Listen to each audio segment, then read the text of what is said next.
In 1961, the heir to an American dynasty, Michael Rockefeller, disappeared.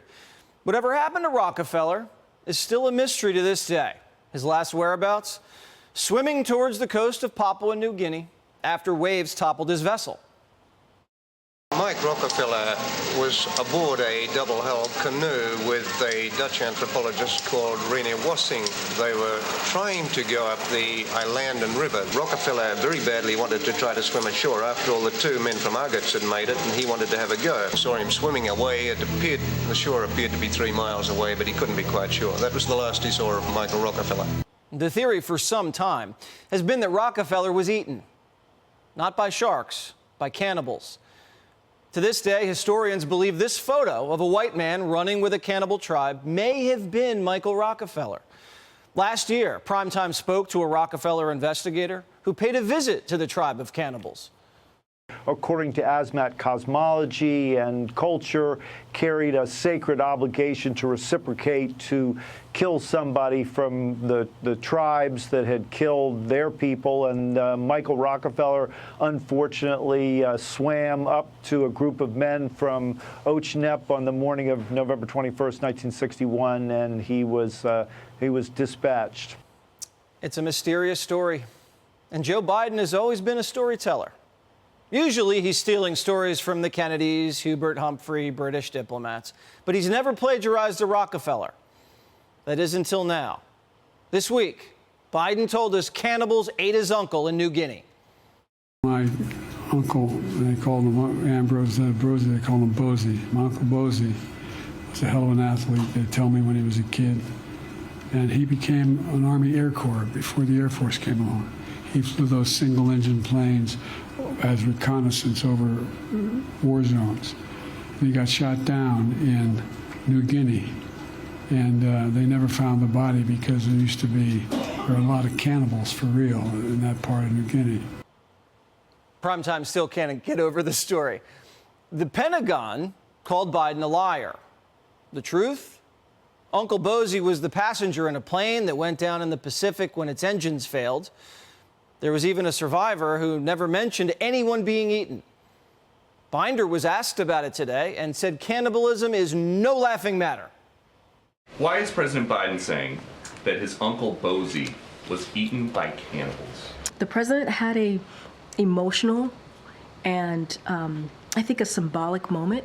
He had an opportunity as president to honor his uncle's service in uniform, who lost his life when the military aircraft he was on crashed in the Pacific after taking off near New Guinea. Why is he saying that his uncle was eaten by cannibals? That is a bad way to go. He lost his life. It's not, look, I'm not, we should not make jokes about this. It's not. Wait. President Biden said that his uncle was eaten by cannibals. I mean, your last line, it's for a laugh. It's for a funny statement. And he takes this very seriously. No one takes this more seriously than New Guinea. Diplomatic relations between the United States and New Guinea have now hit an all-time low. Turns out you accuse a country of eating your uncle, they don't take it lightly. Countries have gone to war over much less. Locals on the island say President Biden's story is unacceptable. They say the cannibals wouldn't just eat any white man that fell from the sky. The whole episode just leaves a bad taste in our mouths. One journalist actually visited these tribes, and they'd never even seen a white guy.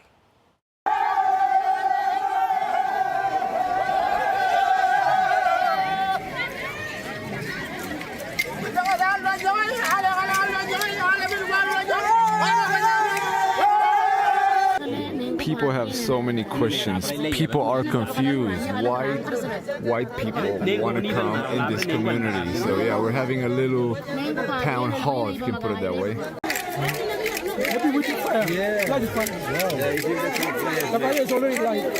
If Uncle Bozy was eaten 80 years ago, surely tribal elders passed this history down to the next generation. The Great White Feast, they'd call it. Fact checkers appear to be shy. The Associated Press says Biden is off on details. NBC says Biden's mischaracterized the circumstance. CNN says Biden's account differs from the account provided by the Pentagon. But here's CNN fact-checking Trump. We just heard a little speech from Mr. Trump. What'd you make of it? Did he say anything that was not true? He did. I mean, it was mostly uncheckable, subjective opinion, but he did say a few things that weren't quite right at very least. So he repeated his false conspiracy theory that essentially that Joe Biden is behind this case, which was brought by a locally elected district attorney. He said Biden is behind it. He has his top people working with the DA's office to make sure everything goes right. There is no basis for that. So when Biden says cannibals ate his uncle, he's just off on the details. And when Trump says Biden's Justice Department's railroading him, it's false. Biden can lie all he wants, bring charges all he wants, and if Trump takes issue with anything, they'll throw him in jail. They've taken away my constitutional rights to speak, and that includes speaking to you. I have a lot to say to you, and I'm not allowed to say it. And I'm the only one. Everyone else can say whatever they want about me. They can say anything they want. They can continue to make up lies and everything else. They lie. They're real scum. But you know what? I'm not allowed to speak.